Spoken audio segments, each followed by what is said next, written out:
अस्सलाम वालेकुम दोस्तों, इन भी मौजूद अगर मैं कुछ जानते जनाब कौमी सलामती कमेटी का एलामिया सामने आ गया है और पाकिस्तान की तरफ से भारत को दो टोक अंदाज में यह पैगाम दे दिया गया है कि पैन गलती ना करना नहीं तो निबड़ोगे।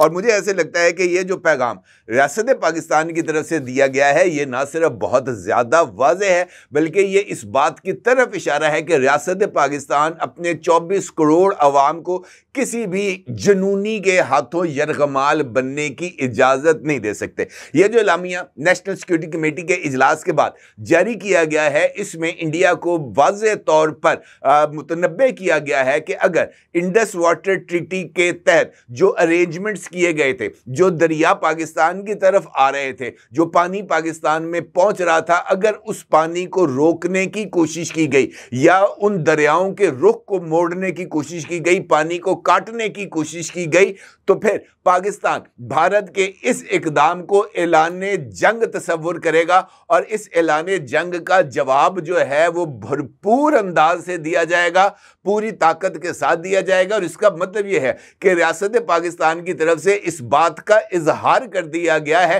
कि हम जंग के लिए तैयार हैं और यह इस बात का भी इशारा है कि पाकिस्तानी फौज LOC को क्रॉस करने के लिए मुकम्मल तौर पर तैयार है। क्योंकि इसके बाद जो दूसरा पॉइंट कौमी सलामती कमेटी के इजलास के बाद एलामिया में शामिल किया गया है वो उन तमाम बायलैटरल मुआहदों से अलहदगी का है जिसके जरिए मसले कश्मीर को दो तरफा इशू करार दिया गया था, खास तौर पर शिमला एकॉर्ड। और आज के इजलास में इस बात का इशारा दिया गया है कौमी सलामती कमेटी के इजलास के इलामिये में कि अगर भारत की तरफ से जारियत पसंदाना इकदामात जारी रहे और रियासत पाकिस्तान के ऊपर बिला जवाज इल्जामात आयद करने का सिलसिला जारी रहा तो फिर पाकिस्तान इस तरह के दो तरफा मुआहदों से बाहर निकलने का हक महफूज रखता है। यानी गवर्नमेंट ऑफ पाकिस्तान की तरफ से इस बात का इजहार कर दिया गया है कि अगर इंडिया ने अपनी रविश को तब्दील ना किया तो फिर कश्मीर के ऊपर और पानी के इशू को लेकर पाकिस्तान भारत के साथ फैसला कुन लड़ाई के लिए तैयार है। क्योंकि उसके नतीजे में शिमला एकॉर्ड के से बाहर निकलने की सूरत में ये जो कश्मीर है इसका स्टेटस बिल्कुल वो ही हो जाएगा जो कि 1948 में था। फिर जनाब ये एक मुतनाज़ा इलाका होगा और मुतनाज़ा इलाके में जिसका जहां तक कब्जा होता है जनाब वो वहीं पर चलता है। और ये बड़ी ही एक खतरनाक किस्म का इशारा है जो कि पाकिस्तान की तरफ से इंडिया को दिया गया। ना सिर्फ ये बल्कि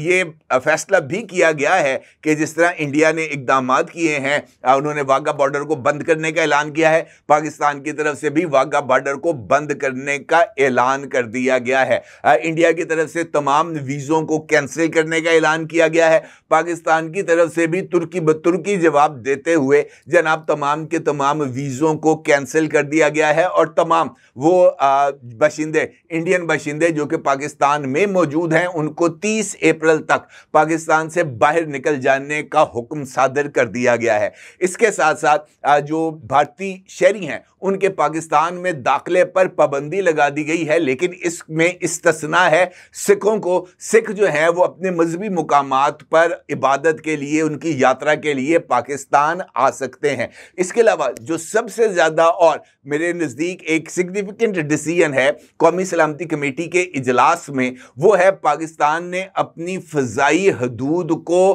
भारतीय एयरलाइंस, भारत के तमाम तैयारे और वो तमाम एयरलाइंस जो इंडियन स्पॉन्सर्ड एयरलाइंस हैं उनके लिए अपनी एयर स्पेस को बंद कर दिया है। और ये एक ऐसा फैसला है जिसके नतीजे में इंडियन एयरलाइंस को हैवी कॉस्ट अदा करना पड़ेगी और इसके साथ साथ तिजारत के खात्मे का भी ऐलान ऑफिशियली कर दिया गया है। अगर आप ये जो तमाम फैसले जिनका मैं आपके साथ जिक्र कर रहा हूं अगर आप इन तमाम फैसलों को देखें तो मेरे नज़दीक इसमें से दो फैसले सबसे ज़्यादा अहमियत के हामिल हैं, ख़ास तौर पर ऐलाने जंग तस्वुर किए जाने वाले इकदामात। क्योंकि आज नरेंद्र मोदी की तरफ से बिहार में एक जलसे से खिताब किया गया था और उस जलसे से खिताब करते हुए इस बात का इशारा नरेंद्र मोदी की तरफ से दिया गया है कि वो जनाब ये जो बचा खुचा पाकिस्तान है बकौल उसके वो जनाब इसके लिए भी इनके लिए भी जो अरसा हयात है वो तंग कर देंगे। यानी पानी के इशू को लेकर इंडिया एक नई लड़ाई का आगाज करने जा रहा है और उसकी बुनियाद रखी गई है इंडस वाटर ट्रीटी को हेल्ड इन अबेंस करने के बाद। और उसका जो दूसरा इंपॉर्टेंट एस्पेक्ट है वो है इंटरनेशनल आर्बिट्रेशन काउंसिल और खास तौर पर वो फोरम जहां पर वर्ल्ड बैंक ने सालिसी का किरदार अदा करना है। वहां पर भी पाकिस्तान का केस बहुत ज्यादा मजबूत है और कौमी सलामती कमेटी के इजलास में ये जो तमाम के तमाम इंटरनेशनल फोरम्स हैं वहां पर इंडस वाटर ट्रीटी का पर अमल दरामद ना होने को